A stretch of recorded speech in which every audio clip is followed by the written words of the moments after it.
Hello archivers, and welcome back to another video. In this video we're going to get into the meat of Mythic Archive, and we're going to start talking about events. So events are anything that happens.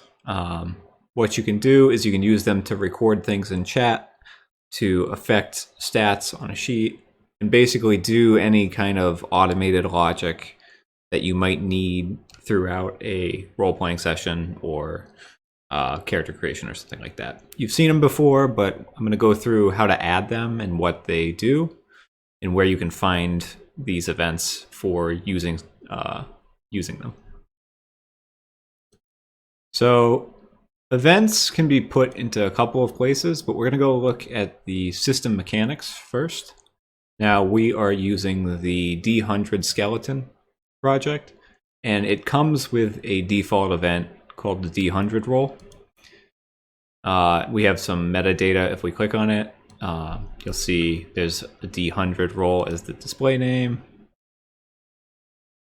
So the D100 Roll is a event that we can execute from anything.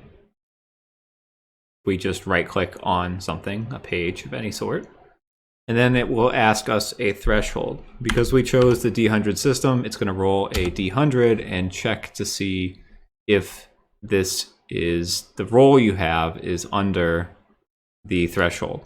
So in this case, I rolled a 63 and my target number was 50. So I failed. That's why this little X appears.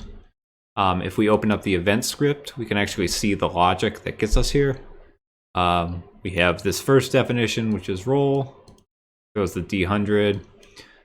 This tag is a little dice marker just so we can tell what we rolled when it appears down the bottom. There's the target number we want to record.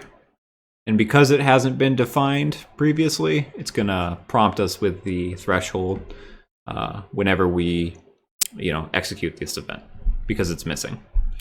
Then there's a condition to see if you passed. Check to see if the dice roll is equal to or lower. Greater than, it's a failure. And then a couple of things that just kind of give some flair to it. You can see a preview of the event on the right here. You'll see the test class over here, minimized by default. And if we click on it, we can expand to see what the dice roll was. Yeah. So if we wanted this event to only apply to characters, we could go ahead and open it and add a filter tag. Character. And then now if I right click on something else, it won't appear, but if I right click on a character, it will appear in the hotbar. This is super nice, especially when you start getting a lot of complex events going on and like different abilities your characters could have. Being able to separate them out like this is super helpful. So we're going to make a couple of events during this video, and we're going to have some for items and some for characters. So I'm just going to take this tag off because we're probably going to reuse this mechanic at some point, because you can actually link events to each other to get more complex behavior without having to, remake an event start to finish every time. Okay, great. So now let's make an attack event. I'm going to put some unique key for it, say attack. We'll go ahead and make an attack as the name, and we'll add a tag so it's item specific. The other thing we're going to want to do, we're going to want to make sure that the inventory component has a display and actions flag tagged. This basically lets us have the inventory show up when we open the hotbar, and then we could drill down to the sword and make an attack with it. You'll notice that the attacks event doesn't appear for a character, but it does appear for a item. That's because in the event thing here, we tagged it with item. If you ever want to hide events so they don't appear in the hotbar, what I like to do is I like to just add a tag that says none. And then since no page has those tags, it just won't appear. In this case, I'm going to actually keep the character tag on the threshold roll. just because I don't think it makes sense for items, but it does make sense for characters. All right, great. So I'm going to add another event for the damage roll. We're going to go ahead and make a damage event. Tag it so that it works only on items. Give it a capital letter for the name. And then what I want to do is I want to record what a item rolls for damage. So I'm going to open up the event script. I'm going to add a new dice roll. Actually, what we'll do is we'll add a new definition and we'll call it roll. Okay. What we can now do is we can actually reference the item and stats from the person using the item. So I know the damage stat exists on the item, so I can reference damage. Then I can add a result tag to track the results.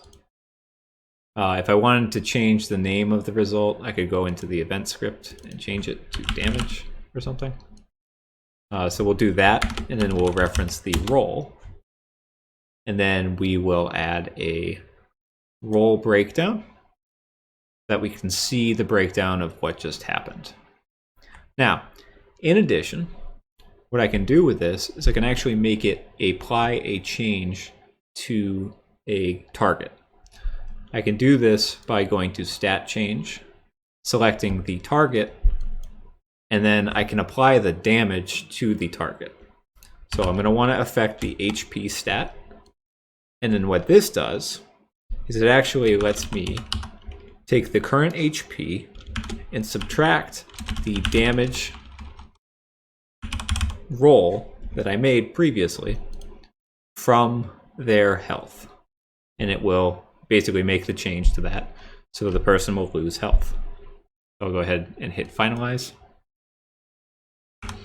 Right click on it, go to my sword, and I'm going to make my attack by dragging it to whatever I'm attacking. I'll get a preview of what I'm going to do to the thing I'm attacking if and only if I have permissions to see what I'm attacking. So your players won't see this health pop up if they don't have access to that sheet. So I will release, and then bam, I did 11 damage. I can go check the breakdown, and I can see that it actually applied correctly, which is pretty awesome.